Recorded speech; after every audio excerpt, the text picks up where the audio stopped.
Hello and welcome to this video, which will be the first video in the topic of niyamas. We'll follow these in order just as we did with the yamas. And the first of the niyamas is Saucha, which refers to purity or cleanliness.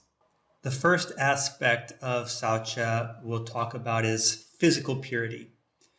Now, in the yoga world, in our classes, in our communities, it's very common to have the conversation on the topic of energy. We talk about things like chakras and pranayama. We talk about moon energy. We talk about karma. There's an endless amount of this conversation related to this topic. We know that energy and these things affect all aspects of our lives.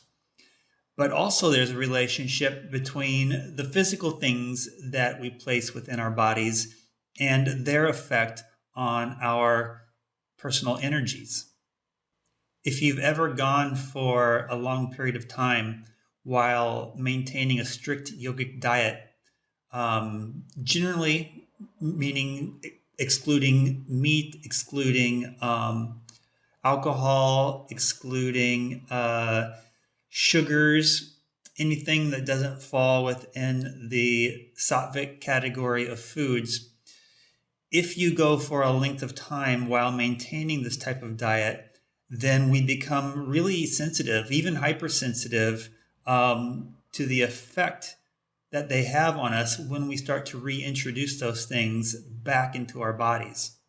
And there's even a whole sister science to yoga called Ayurveda, whose focus is about finding balance within ourselves through the types of foods that we eat, through the types of smells that we ingest, through all of the things that affect our senses.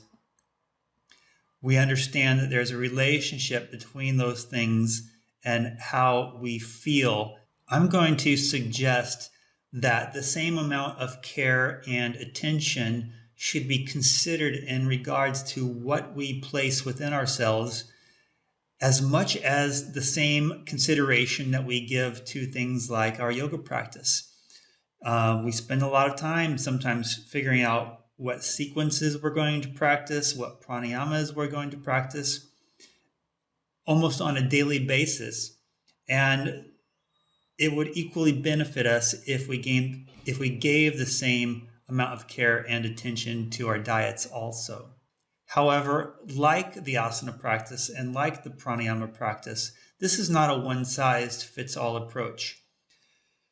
What we need for our individual dosha or our individual energy needs is going to be unique, and it's going to be dependent on your amount of physical activity, your age, your genetics, your hormones, and yes, even simple personal preferences have a role in how we respond to the things that we give ourselves.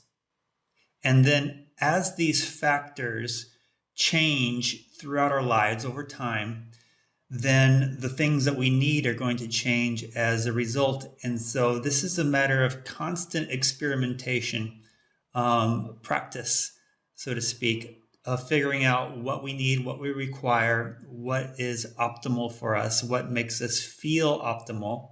And this is going to be a lifelong practice, just like our asana practice, just like any other yogic practices, of figuring out and determining what it is that we need. And then that takes us into the second aspect of Saucha, which is mental purity. We've talked about physical purity, and then there's mental purity. And in some of the other video lessons, I've talked about our intentions, such as ahimsa. You know, as we go through life, sometimes we will harm others inadvertently, accidentally. And if we did not intend to do those things, it does not carry the same weight as if we did intend to cause harm. And this idea of intention also affects our mental purity. I'm talking about our interactions with others, our thoughts towards others. We have to reflect upon whether or not they have a pure intention. And in this regard, I'm not necessarily talking about selfless action.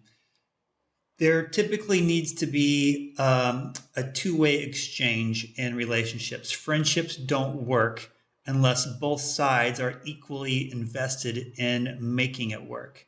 What I'm talking about is entering those relationships devoid of ulterior motives. If you're entering into the relationship with things that must be hidden from the other parties involved, unless the relationship should collapse, then you're probably not entering into this relationship from an aspect of real purity. In this way, we can see that this mental purity aspect of Saucha is very much related to the yama of Satya, or truthfulness. However, there's a deeper aspect to this aspect of yoga, and it goes deep within the self. We can use the practice of yoga and bring to the practice of yoga the use of rituals, forgiveness, journaling, etc., to release toxic thoughts, negative energy. And then actively, we can consciously replace these thoughts with love and with gratitude. Meditation and prayer are two tools that we have to focus ourselves on these aspects of our consciousness. And we can with willpower, will them into a resolution, or we can will ourselves into an awareness of what we need to do to come to some way of resolving them. In finding ways of purifying our mental processes, there are some things that we can ask ourselves. Where are we harboring animosity? Who are we holding grudges against? Why are we resenting instead of forgiving? And who or what do we possibly need to leave behind in order for us to continue to progress along on our spiritual journeys? Saucha.